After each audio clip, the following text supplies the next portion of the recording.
La fundación de la Real Universidad de México, llamada posteriormente Real y Pontificia, es la primera en el continente americano en abrir sus puertas, lo que representa un acontecimiento cultural de importancia sustantiva. Por sus aulas transitarían figuras de la talla de Carlos de Sigüenza y Góngora y Juan Ruiz de Alarcón, entre muchas otras, cuya labor contribuyó de modo notable al enriquecimiento cultural de la Nueva España.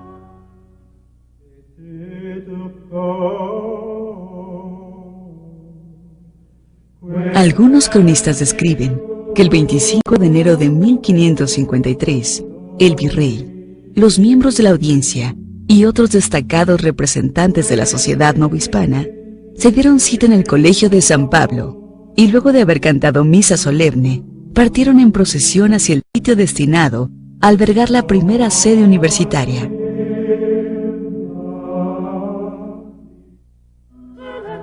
Fue el príncipe Felipe II quien en 1551 emitiera la cédula real de fundación de la Universidad de México. La presencia de la universidad en la capital de la Nueva España se vio fortalecida en 1596 con la inauguración del magno edificio que albergó a la institución durante varios siglos.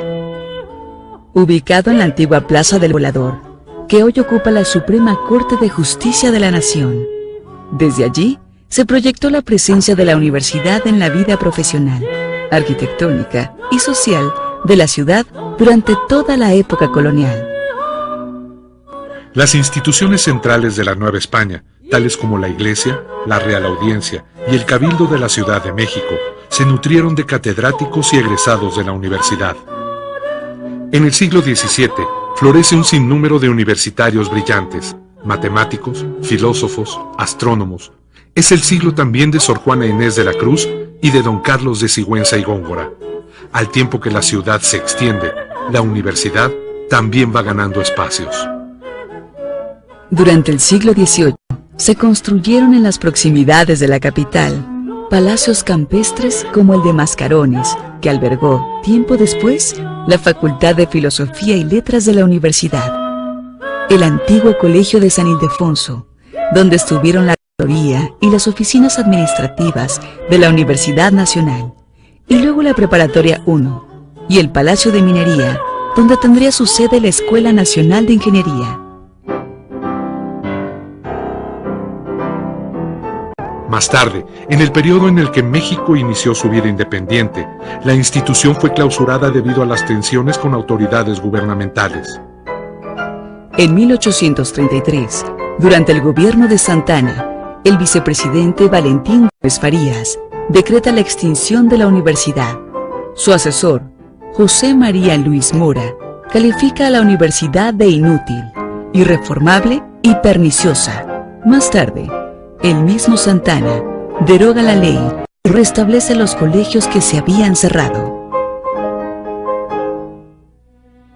En 1867, Juárez decreta la Ley Orgánica de Instrucción Pública, que no contemplaba contenidos religiosos, convierte en gratuita y obligatoria la primaria por primera vez en nuestra historia y establece la secundaria para mujeres. Asimismo, organiza las escuelas nacionales de jurisprudencia, medicina, ingeniería, bellas artes, agricultura y veterinaria. La columna vertebral de esta ley de instrucción pública es la Escuela Nacional Preparatoria, que a partir de ese momento aglutinó, como antes lo había hecho la Universidad Real y Pontificia, a la vida estudiantil de la época. Uno de los acontecimientos importantes que se dieron durante el siglo XIX en la Ciudad de México fue la primera huelga estudiantil, que tuvo lugar en 1875. El detonador fue la expulsión de 3 alumnos de la Escuela de Medicina. Los estudiantes se unieron en torno a un comité central y pensaron en la fundación de la Universidad Libre. 6 años después, en 1881, Justo Sierra se presenta en la Cámara de Diputados con un proyecto de ley para instituir la universidad. Si bien no fue aprobado, ya incluía la autonomía. Más tarde, como ministro de Instrucción Pública, Justo Sierra presenta este proyecto de ley y, tras ser aprobado, la Universidad Nacional se inaugura el 22 de septiembre de 1910. Al abrir sus puertas la universidad, se le abrió la oportunidad a un sector de la sociedad muy amplio que no tenía posibilidades de mejorar su estatura, su dignidad, su calidad de vida. Y la universidad le ofreció esto a través del conocimiento, a través de la sabiduría. Esta yo creo que es la función más importante. Con 1969 estudiantes y 380 docentes. Así comenzó un ciclo caracterizado por la intensa participación universitaria en la vida social, política y cultural de la ciudad. La Universidad Nacional fue inaugurada con la presencia de representantes de las universidades más importantes del mundo.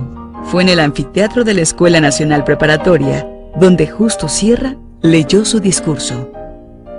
Realizando esta obra inmensa de cultura y atracción de todas las energías de la República aptas para la labor científica, es como nuestra institución universitaria merecerá el epíteto de nacional que el legislador le ha dado.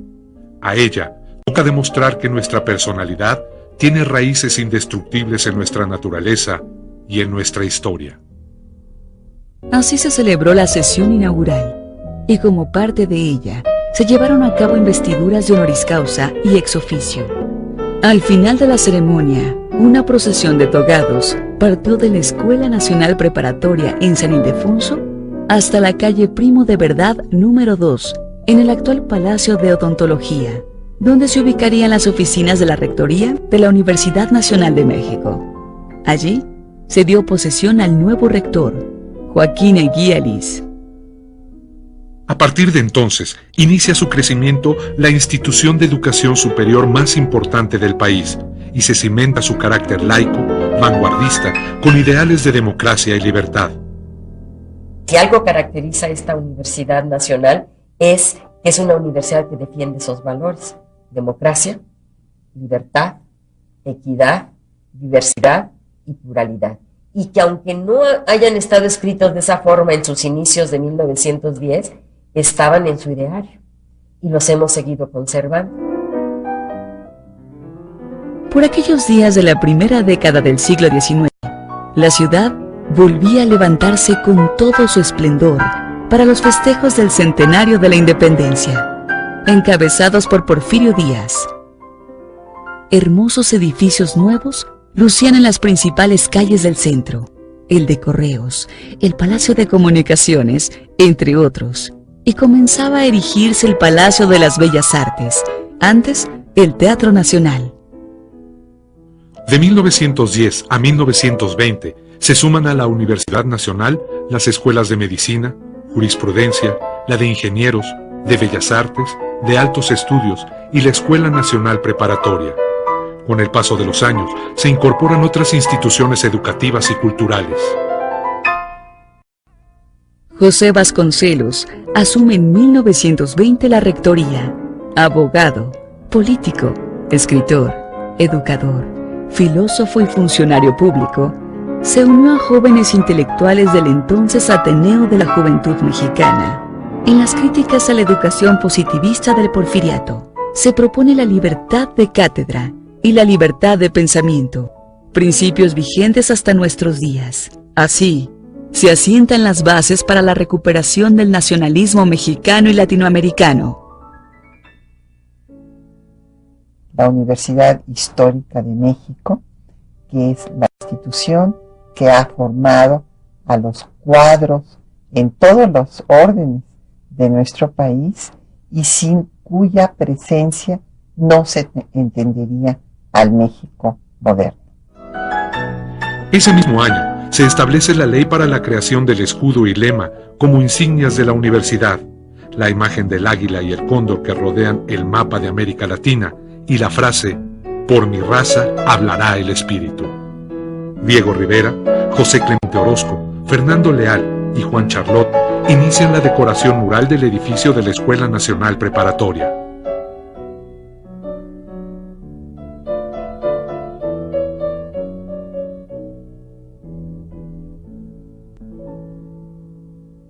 Las opiniones respecto a la posible autonomía de la universidad empiezan a tomar fuerza en 1927, 2 años después, el entonces presidente de México, Emilio Portes Gil, se declara a favor de la autonomía universitaria. El Consejo Universitario publica el acuerdo. Las cámaras de diputados y senadores dan facultad al Ejecutivo para sentar las bases de la autonomía, y el 26 de julio de 1929 se publica en el Diario Oficial la nueva Ley Orgánica de la Universidad Nacional Autónoma de México. La institución sería independiente del Estado respecto a su organización académica, administrativa y de sus bienes y recursos. Es el momento entonces de reflexionar en lo que ha sido en este siglo nuestra institución, desde la energía creadora de Justo Sierra, pasando por la lucha por la autonomía universitaria, en ese momento en que la revolución había terminado el lenguaje de las armas para iniciar el lenguaje de las letras. Ese momento también heroico de 29, en el que los muchachos salieron a la calle a defender sus ideas, en que la palabra se convirtió en un arma de combate fundamental. No fue sino hasta 1945 cuando se publica en el Diario Oficial la Ley Orgánica de la Universidad Nacional Autónoma de México, que rige actualmente. Ese mismo año, el Congreso de la Unión aprueba el proyecto de ley para la fundación y construcción de la ciudad universitaria. En 1950 se coloca la primera piedra de la Facultad de Ciencias, primer edificio de la nueva ciudad universitaria, en los terrenos del Pedregal de San Ángel, al sur de la Ciudad de México. 2 años después, el 20 de noviembre de 1952, se hace entrega a la UNAM de las instalaciones de su nueva sede, con la presencia del entonces presidente de México, Miguel Alemán. El mismo día, se inaugura el monumental y emblemático Estadio Universitario.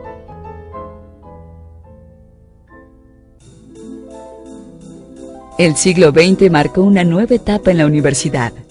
Al tiempo que el país crecía y se modernizaba, la UNAM enriquecía sus proyectos académicos y culturales y ampliaba sus instalaciones tanto en el campus como en otros espacios de la ciudad. Entre estas, en 1958, le es asignada la Casa del Lago, que se convierte en uno de los semilleros de intelectuales y artistas más importantes de México. Carlos Fuentes, Octavio Paz, Juan José Gurrola, Carlos Monsiváis, José Emilio Pacheco, Juan Soriano, Leonora Carrington, Lilia Carrillo y Juan José Arrera, entre otros, dieron vida a este recinto en el bosque de Chapultepec.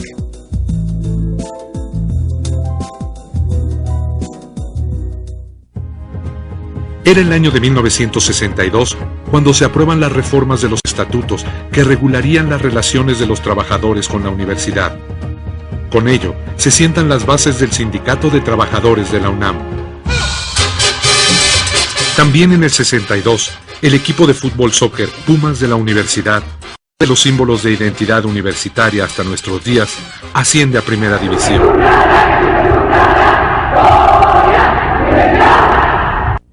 La primera asociación del gremio académico, SPUNAM, se crea en 1964.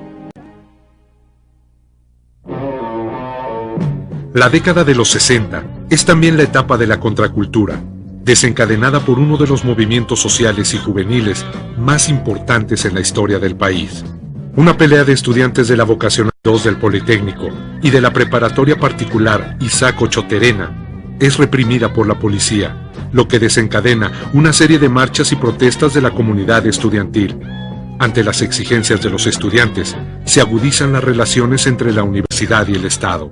Pero no solo será la defensa de la autonomía la bandera nuestra en esta expresión pública, será también la demanda, la exigencia por la libertad de nuestros compañeros presos. Se crea el Consejo Nacional de Huelga el 18 de septiembre. El ejército ocupa la ciudad universitaria.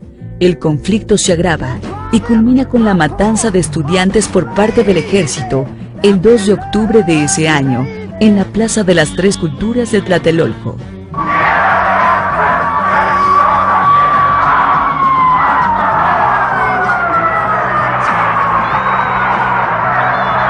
un hecho que sería duramente criticado por intelectuales y organismos internacionales por considerarse un crimen de lesa humanidad.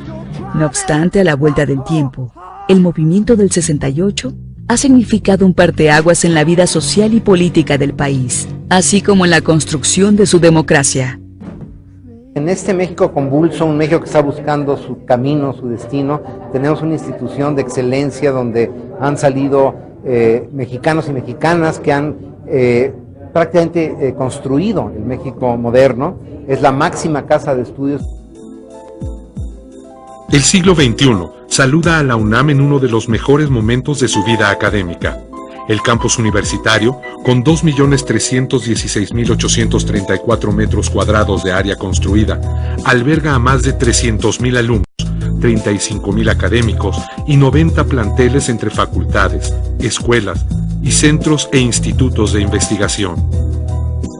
En el área de las ingenierías, en donde una muy buena parte, sin duda un porcentaje mucho mayor del 50% de la infraestructura del país, en términos de caminos, presas, viviendas, edificios, en fin, han sido responsabilidad de universitarios graduados en nuestras aulas, o bien producto de desarrollos, de normas, en fin, que han sido desarrolladas en nuestra casa de estudios. Lo mismo podríamos hablar del área médica, donde no podemos explicarnos el sector salud con la fortaleza que actualmente tiene sin la participación decidida todos los días de nuestros estudiantes universitarios que colaboran en los hospitales, en las clínicas rurales, prestando su servicio social o sus residencias médicas. Tampoco podríamos explicarnos el conocimiento de la biodiversidad de nuestro país si no fuera por la universidad. En el 2007, el campus central de la ciudad universitaria es declarado por la UNESCO Patrimonio Cultural de la Humanidad. Este sitio constituye un conjunto monumental ejemplar del modernismo del siglo XX. El campus se integra de obras destacadas de urbanismo, arquitectura, ingeniería, paisajismo y bellas artes. Es uno de los más importantes íconos arquitectónicos y urbanísticos del modernismo de toda América Latina.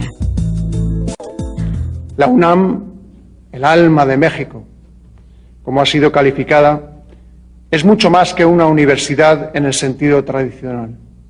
Ha extendido su labor ejemplar más allá de las aulas y ha creado una amplia red de instituciones culturales y medios de comunicación para difundir los valores del espíritu universitario más profundo, es decir, la pasión por el conocimiento y el amor a la enseñanza en libertad. Premio Príncipe de Asturias de Comunicación y Humanidades. En 2009, la UNAM es galardonada con el Premio Príncipe de Asturias de Comunicación y Humanidades. Su rector, José Narro Robles, lo recibe en nombre de una universidad cuyos orígenes se remontan a más de 4 siglos y medio, que han sido cónclave de cultura y de saber, de defensa de las libertades y de la justicia, además de formar parte de la conciencia nacional. Son millones los alumnos, académicos y trabajadores que pasaron por sus instalaciones a lo largo del siglo XX y de lo que corre del actual. Ellos construyeron con su esfuerzo y compromiso a la Universidad Nacional Autónoma de México, a nuestra muy querida UNAM. Para nosotros es un motivo de enorme regocijo, por supuesto, es un festejo auténticamente, pero al mismo tiempo es una ocasión propicia para reflexionar, para ver hacia atrás y también hacia adelante, para revisar lo hecho, lo andado, lo mucho que la universidad y sus generaciones le han aportado a México y también para tratar de contribuir al diseño del país que todos queremos o que por lo menos la mayoría queremos en nuestro México. Es una enorme oportunidad para celebrar, para conmemorar y también para reflexionar, analizar y diseñar hacia el porvenir. Hoy, a 100 años de su fundación, la UNAM es una de las instituciones más representativas de la nación mexicana.